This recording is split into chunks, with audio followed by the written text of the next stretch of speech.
एक प्रेरणा स्रोत रचना सहारा। मम्मी, आप यहाँ ऐसे क्यों बैठी हैं? चाय बना लूं आपके लिए? नहीं, कुछ नहीं सुधा, बस यूं ही नींद नहीं आ रही थी। सुषमा जी बोली। मम्मी, तबीयत तो ठीक है ना आपकी? दिखाइए। बदन को हाथ लगाते हुए सुधा बोली। ठीक है बहू, बेकार चिंता मत कर, अब मुझ बुढ़िया की उम्र में। खैर जा बिटिया, मोहन जाग गया होगा, तुम्हें उसके पास जाना चाहिए। सुधा कुछ परेशान सी होकर अब पति मोहन के पास पहुंची। सुनिए मोहन जी। हाँ क्या है सुधा? उठता हूँ अभी थोड़ी देर में। आप यहाँ सो रहे हैं बेफिक्र से, और वहाँ माँ। माँ? क्या हुआ माँ को? क्या हुआ?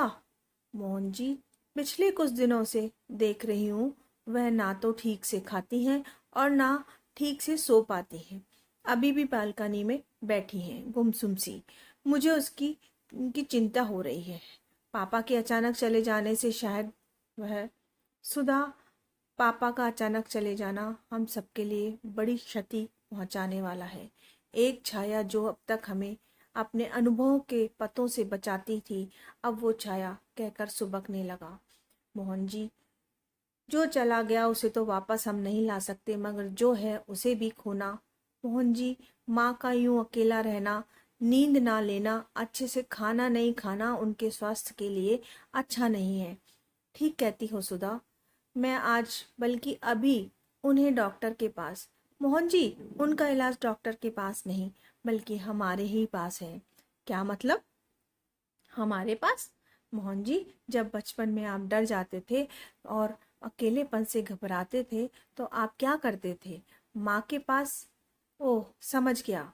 हाँ, अब से माँ के साथ आप उनके कमरे में रहेंगे दिन में, और आराध्या उनके आसपास रहेंगे, उनसे बातचीत करेंगे। वैसे ही आप रात में उनसे बचपने की बातें, वो नादानी, उनकी डांटने वाली समझाने वाली घटनाओं का स्मरण कराएंगे।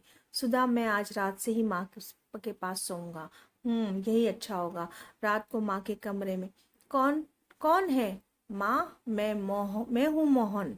मोहन, तू यहाँ? बेटा, काफी रात हो गई है, तू सोया नहीं? कुछ काम था? हाँ, आज से मैं आपके पास सोऊंगा यहाँ। क्या? मगर बहू और आराध्या? बेटा, तुम्हें उनके पास होना चाहिए। नहीं माँ। माँ, कहा ना मैं आपके पास सोऊंगा। क्या सुधा से झगड़ कर आया है? देख, वो बड़ी प्यारी बच्ची है, उससे झगड़ा मत किया कर।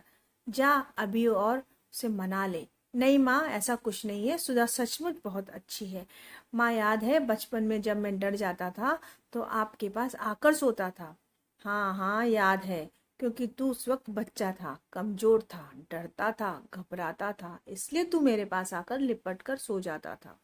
माँ, जैसे हम बच्चे बचपन में कमजोर, घबराकर, डर कर अपने बड़े माँ के आंचल में बेखौफ होकर सो जाते थे, वैसे ही जब बड़े बुजुर्ग अकेले में घबराहट महसूस करने लगे तो क्या उन बच्चों का, जो अब जवान हो चुके, उन बुजुर्गों का सहारा नहीं बनना चाहिए? माँ, मुझे पता है आप पापा के अचानक चले जाने से अकेला महसूस करने लगे हैं। माँ, आप अकेली नहीं हो, आपका मजबूत कंधा आपके पास है, आपका बेटा।